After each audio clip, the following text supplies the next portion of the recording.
Salut à tous, alors les tout prochains jours vous allez entendre parler de plus en plus de la profession d'assistant médical. La profession d'assistant médical, qu'est-ce que c'est? C'est une nouvelle profession qui permettrait aux médecins généralistes ou autres de se décharger d'un certain nombre d'actes, actes administratifs ou actes de soins et de se consacrer davantage aux patients, voire de recevoir plus de patients. Alors je vous ai trouvé un film tourné par la télé suisse il y a quelques années, puisque la profession existe là-bas. On le regarde quelques secondes et puis je vous donne la position de l'UFML par rapport à cela. Bonjour monsieur, vous êtes une personne sociable et souriante. Les tâches administratives vous intéressent tout autant que le domaine des soins. Ça va, c'est pas trop mal. Vous avez le sens de l'organisation et savez rester calme dans des moments de stress. Tact et discrétion font aussi partie de vos qualités. Alors découvrez le métier d'assistant médical, assistante médicale.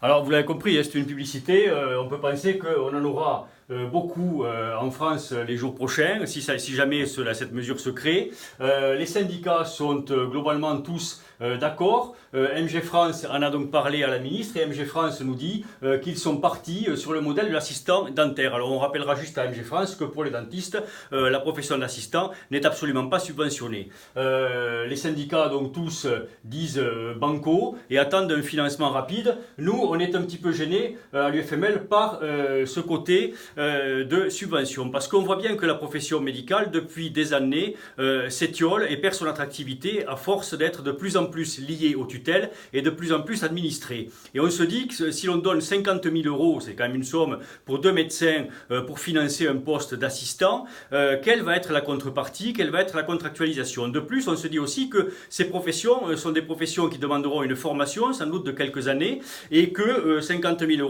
€ devraient logiquement, avec les charges, ne pas arriver à rémunérer ces professions, et donc on craint que le généraliste ou l'autre médecin au terme soit quand même relativement perdant. On rappelle que pour ce qui est des forfaits, on perd d'année en année. Je rappelle que pour la ROSP, on est passé quand même de près de 6 500 € à 4 500.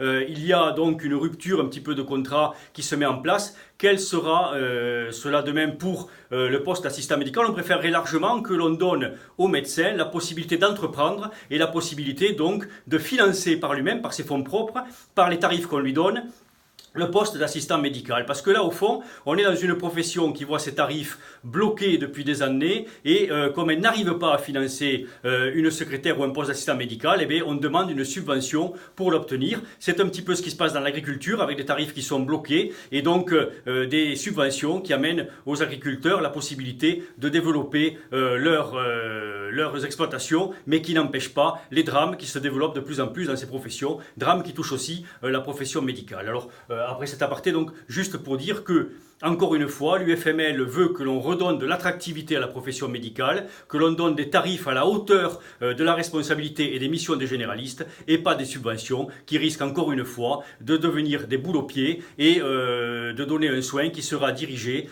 par les tutelles et pour d'autres intérêts probablement que le soin. Merci.